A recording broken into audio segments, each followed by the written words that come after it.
Kita sambut Kepala Dinas Perindustrian Ahmadi Akil. Tepuk tangannya dong teman-teman semua.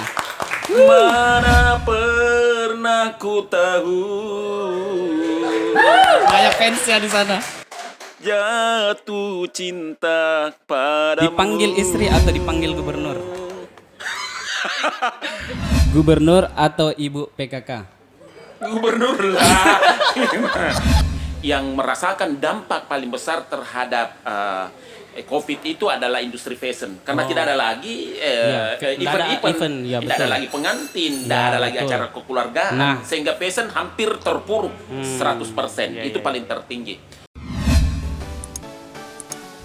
Assalamualaikum warahmatullahi wabarakatuh, Sobat Jurna. Kembali lagi dalam acara 1 meter lebih dekat.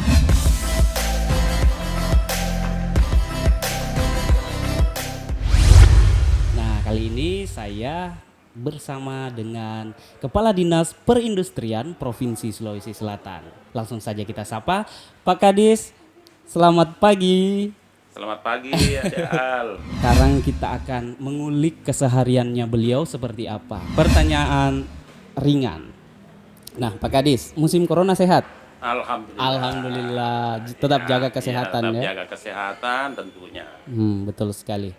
Pak, saya mau tanya-tanya tentang keseharian Tak ini selain menjadi kepala dinas, kan Sabtu Minggunya ASN itu disebutkan dengan keluarga. Nah, kita untuk apa Sabtu Minggu Tak? Oh ya, tentunya sebagai manusia, sebagai orang yang berkeluarga, Yap, tetap menjadi utama itu keluarga. keluarga. Jadi untuk Sabtu dan Minggu itu diupayakan ya selalu ada waktu untuk keluarga. Yap. Yang kedua, saya itu orangnya lebih senang di rumah. Oh, Ya, gitu ya. pastinya seperti itu bersama dengan anak-anak. Kalau anak-anak pulang dari tempat kerja bersama istri tentunya yang menjadi sesuatu yang sangat prioritas. Betul. Berarti quality time dengan keluarga itu lebih utama.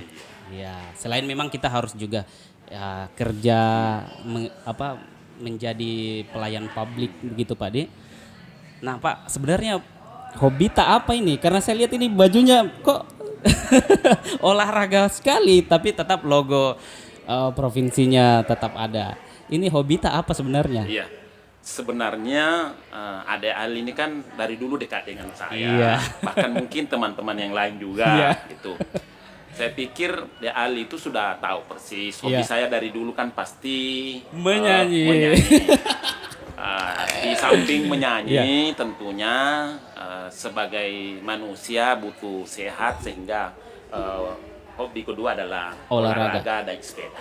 Naik sepeda Iya. sekarang aktifnya. Iya, aktivitas. Saya dengar-dengar katanya di kantor Tak ini di perindustrian, dinas perindustrian, Iya. katanya diajak semua staf-stafnya untuk ikut naik sepeda. Iya. Atau seperti apa itu? Ada agenda-agenda khusus atau seperti apa? Oke. Karena saya pikir staf itu adalah bagian daripada organisasi. Iya. Sehingga menurut saya sekat antara pimpinan dan staf itu bukan berarti tidak ada, tetapi kita kasih ruang agar staf itu lebih dekat dengan kami.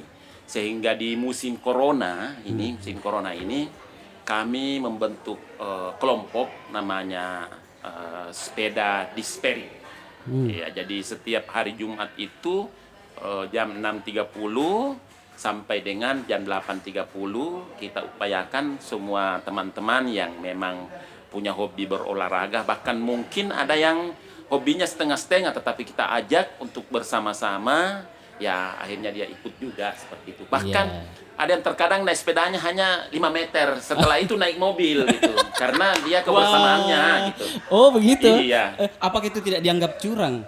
Karena dia tidak ikut sampai ujung, sampai akhir. Oh iya, di sini kan yang utama adalah kebersamaan. Iya. Iya, kebersamaan. Sehingga kami anggap bukan sesuatu kecurangan. Oh gitu ya. Kami anggap itu adalah bagian dari kami semua. Sehingga ketika dia sudah tidak mampu naik sepeda, silakan naik mobil. Oh, gitu Nanti dia. ketemu di warkop ujung sana. Tapi tidak ada keterpaksaan gitu ya dari setiap staf untuk ikut naik sepeda. Oh, nggak ada. ini kan urusan pribadi. Oh, gitu ya. Sama, jadi tidak ada keterpaksaan. Karena ketika kita memaksa, kemampuan teman-teman juga kan berbeda-beda. Iya, betul. Ada yang merasa mungkin Hanya bisa- kebutuhan naik sepeda itu masih kebutuhan yang ke-10 dari kebutuhan-kebutuhan Iya, pokok yang ada pada betul. dirinya. Iya, iya, iya. Sehingga tidak semua juga staf yang ada di Dinas Perindustrian itu ikut. Tetapi per hari ini sudah 30 lebih yang sudah mendaftar. Wah, luar Dan biasa. hari ini juga kita sudah launching baju seragamnya. Wow, oh ini Sehingga baru. kalau ya, Oh, jadi baru pantas hari tadi ini. ada aroma-aroma baru ini, Iya. Bajunya ternyata masih baru. Iya, baru hari ini kita launching Oh, tadi. gitu ya. Ya, luar biasa. Tapi kalau kita naik sepeda sampai berapa jauh tempatnya, jaraknya? Ya, kami kan punya kantor itu di Tanjung. Iya, Sana. Tanjung, Di ya. Tanjung. Tentunya karena ini teman-teman bukan olahraga bersepeda semua, Iya. ada yang memang hanya sekedar hobi saja, sehingga awalnya itu jaraknya tidak terlalu jauh, sedikit-sedikit bertambah lagi, Oh, begitu, sedikit-sedikit Dik. bertambah lagi. Iya, iya, iya. Jaraknya hampir kita itu dari Tanjung lewat Tanjung Bunga masuk di Penghibur ya. Penghibur kembali ke Dinas Perindustrian setelah Oh, mutar, singgah ngopi-ngopi. Ngopi-ngopi. Iya. Iya. Tapi itu tidak mengganggu aktivitas kerja kan? Enggak, karena kita laksanakan kan memang di jam 6.30 sampai jam 8.30. Oh, Iya, gitu nggak ya. mengganggu. Kita harapkan memang teman-teman itu jam 8.30 sudah di kantor. iya, Karena iya, iya. kenapa kita jadwalkan di hari Jumat? Harapan kami bahwa untuk Sabtu dan Minggu itu untuk keluarga. Ya, betul sekali. Terus untuk mengekspresikan hobi kayak menyanyinya seperti apa sekarang ini? Iya, dulu memang sebelum saya menjadi Kadis Perindustrian itu, hobi saya itu hanya satu, menyanyi. Ya. Sehingga sering kita nyanyi di karaoke. Oh, iya. Bahkan mungkin di organ tunggal. Iya, iya. Kita, Kita sering sewa. bernyanyi, ya Oh, kita iya, iya. sewa. Betul sekali. Bahkan memang sarana di kantor gubernur itu waktu masih di Biro Aset, tiap hari Jumat kan ada. Jadi sarananya memang disiapkan oleh pemerintah. Kita masuk ke pertanyaan serius. Nah, Pak Kadis, Ya. ini segmen ini lebih membahas pada pola kebijakan pemerintahan terhadap kenormalan baru terkait apa kebijakannya, upaya-upayanya, upaya taktisnya dan sebagainya. Oke. Ini pertanyaan pertama dulu. Ya. Oke, pertanyaan pertama. Tantangan IKM saat ini mendengarkan apa yang diinginkan pasar. Ekonomi sedang anjlok, pun dengan kehidupan IKM. Harusnya bagaimana pelaku IKM melihat pangsa pasar di tengah tantangan kehidupan baru? Ya. Silakan. Oke. Pertama adalah kita sudah pada tahu semua bahwa yang memang yang paling merasakan dampak pandemi itu adalah para pelaku industri kecil menengah. Betul. Karena memang pelaku IKM kita itu memiliki standar permodalan yang sangat kecil. Iya. Itu yang pertama. Yang kedua adalah di tengah pandemik ini memang yang paling dirasakan oleh para pelaku IKM itu pertama adalah sulitnya mendapatkan pasar. Nah, Ya, begitu pemberlakuan PSBB dulu. Yang kedua adalah IKM itu memiliki permodalan yang sangat terbatas, diakibatkan karena sulitnya mendapatkan akses pasar. Yang kedua adalah para pelaku IKM itu memang di tengah pandemik ini seharusnya dia berpikir bagaimana melakukan proses penjualan atau pemasaran melalui online. Dan itu telah difasilitasi oleh beberapa kementerian, baik Kementerian Perindustrian, baik Kementerian Koperasi, Kementerian Perdagangan, bahkan Kementerian Equin. Semua lembaga-lembaga itu melakukan fasilitasi pemasaran pada produk IKM kita melalui pasar online. ya betul. Walaupun sebenarnya pasti tidak akan bisa sama di zaman sebelum COVID dulu. Iya. Tetapi itu menurut saya adalah solusi terbaik untuk di saat ini. Iya. Itu. Yang kedua adalah memang para pelaku IKM kita itu sangat terpuruk di tengah pandemik ini diakibatkan bahwa adanya pemutusan tenaga kerja, pemberhentian tenaga kerja, ada yang merumahkan karena perputaran industri para pelaku IKM kita itu terputus di tengah pandemik itu. Nah, harapan para pelaku IKM memang untuk pemulihan ekonomi khususnya di bidang industri kecil menengah, harapannya itu adalah dia mendapatkan bantuan dari pemerintah. Baik pemerintah pusat dalam hal ini Kementerian Perindustrian, pemerintah provinsi, bahkan pemerintah kabupaten kota. Ya, kota. Untuk pemerintah pusat memang pernah menjanjikan untuk melakukan pendataan para pelaku IKM yang merasa kena dampak COVID. Namun sampai saat ini karena mungkin pandemi berkepanjangan, uang memang mungkin sangat terbatas sehingga sampai saat ini belum ada. Nah, tapi untuk pemerintah provinsi, kebijakan Pak Gubernur juga di tengah pemulihan ekonomi itu mengharapkan ketika memang anggaran APBD kita di 2020 ini memungkinkan, itu dapat disupport untuk di sektor industri kecil menengah. Dan sampai saat ini kemarin kami berkoordinasi dengan tim APD, insya Allah akan ada bentuk bantuan bahan baku dan dalam bentuk bantuan peralatan. Karena dua hal ini yang menjadi kebutuhan saat ini. Bahan baku dan peralatan. Memang berapa banyak sih IKM yang ada di Sulawesi Selatan ini yang perlu untuk atau mendapatkan dampak dari COVID-19 dan perlu untuk dibantu, Pak? Ya, oke.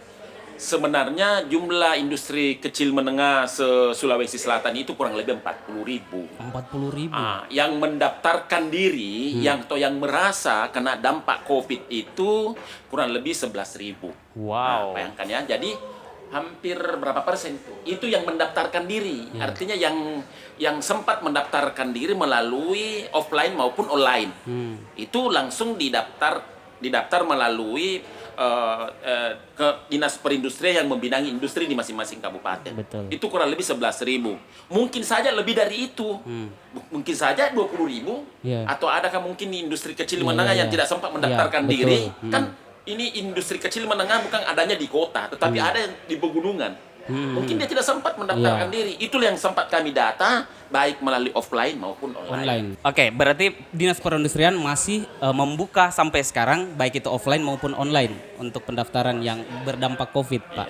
Oke, bagaimana cara mereka, apa yang perlu, apa prosedur yang dipersiapkan untuk bisa mendaftar untuk menjadi salah satu peserta itu, Pak? Ya.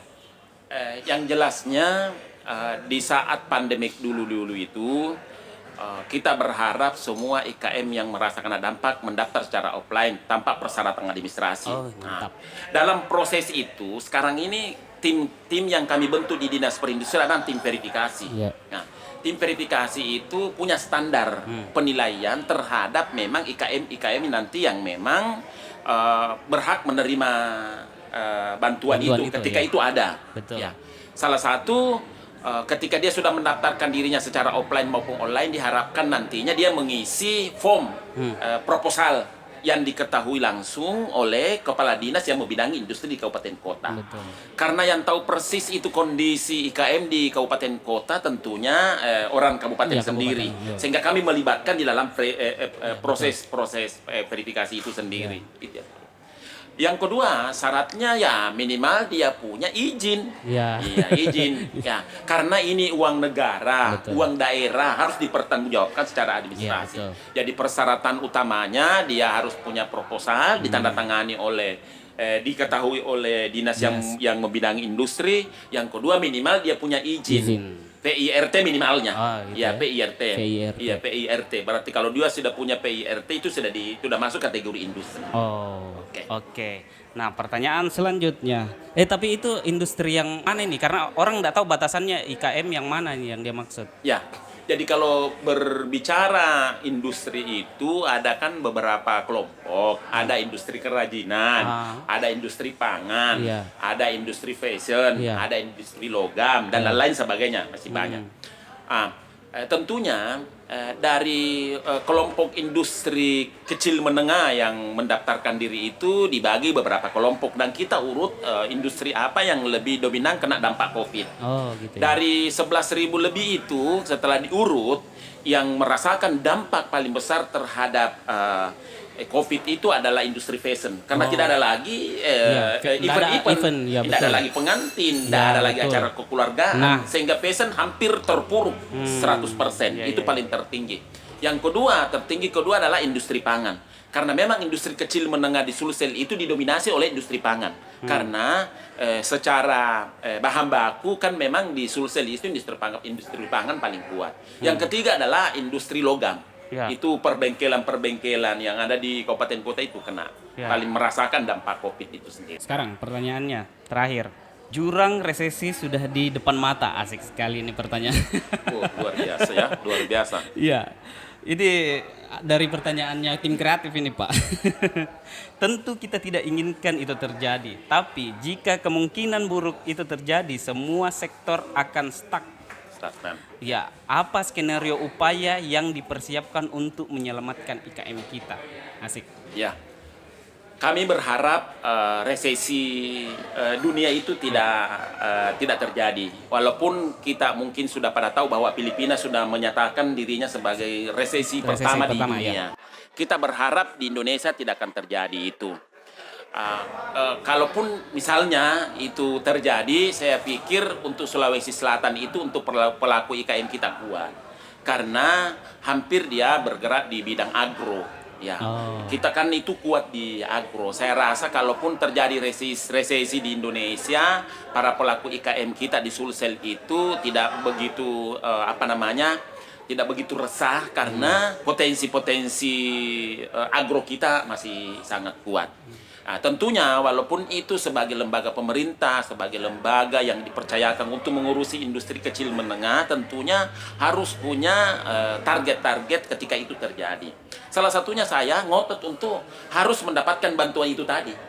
Saya mungkin dinas paling ngotot untuk mendapatkan bantuan alokasi anggaran untuk bantuan peralatan dan bantuan bahan baku para pelaku IKM.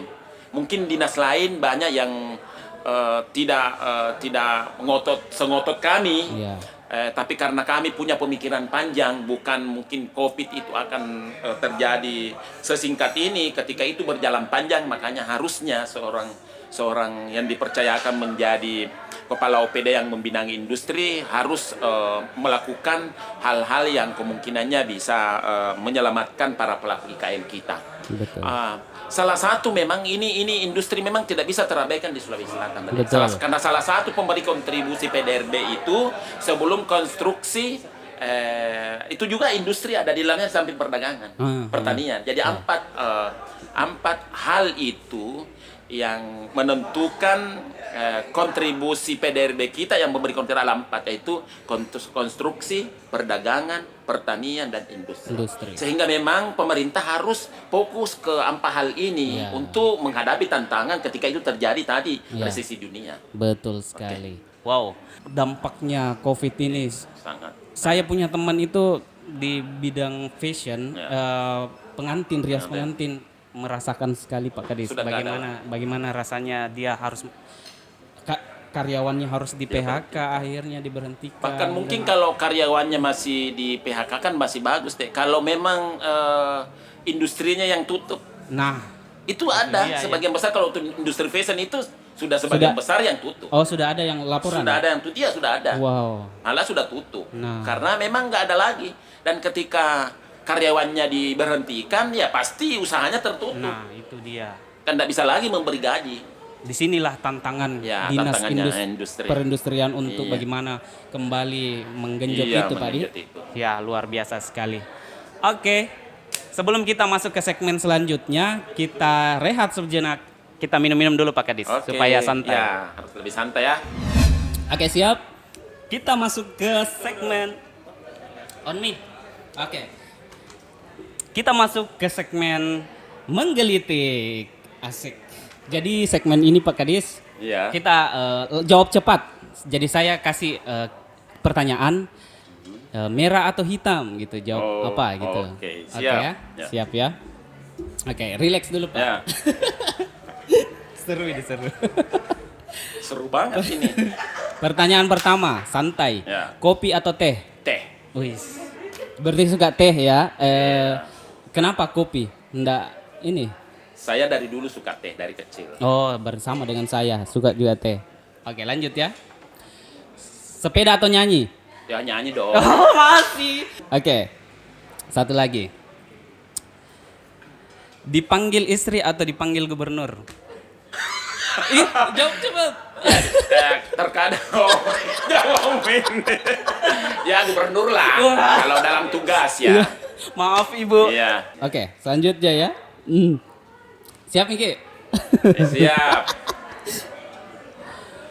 Sayang keluarga atau sayang pekerjaan? Harus dipilih dua-duanya Ih, kan? enggak dong, satu. Sayang pekerja, sayang keluarga lah. Sayang keluarga. Iya. Quality time dengan keluarga. Oke, lanjut. Terakhir ini Pak, terakhir.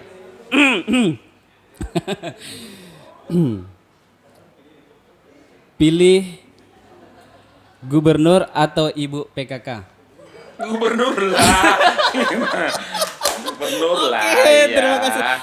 Untuk mengakhiri acara kita kalau kita minta Pak Kadis langsung menyanyi saja satu lagu karena dari tadi hobinya suka nyanyi. Oke. Oh gitu. Lagu ya. apa? Silahkan. Satu Satu bait. bait aja ya. Kita mau dengar suara merdunya ini Oke. karena yang saya tahu ini. Saya biasanya masih senang lagu kenangan. Oh, Ya, lagi kenangan. ya. Karena kondisi begini harus lagu kenangan. Beda kalau di outdoor, tentunya lebih ke dangdut. Oh. Jadi kami bernyanyi itu berdasarkan situasi dan kondisi. Ya, saya siap Ketika goyang. dalam indoor harus lebih ke lagu-lagu apa namanya? Kenangan, Lagu-kenangan. lagu, Tetapi ya, kalau dia yang sendu. outdoor harus lebih ke dangdut Iya. gitu.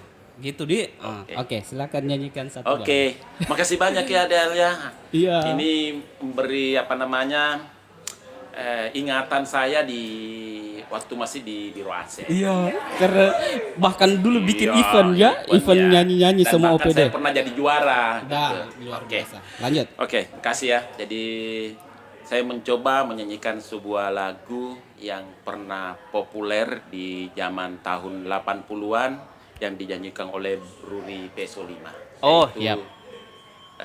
Jangan jatuh cinta. Oke. Kita sambut Kepala Dinas Perindustrian Ahmadi Akil. Tepuk tangannya dong teman-teman semua. Janganlah kau berkata benci, walau hatimu tak sudi. Biarkanlah anganku ikut bayang-bayangmu kemana saja.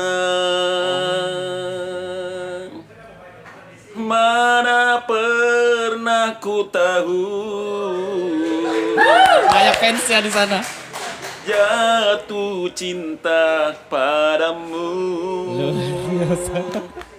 Di dalam hati ini sayang hanya namamu. Standing ovation saya.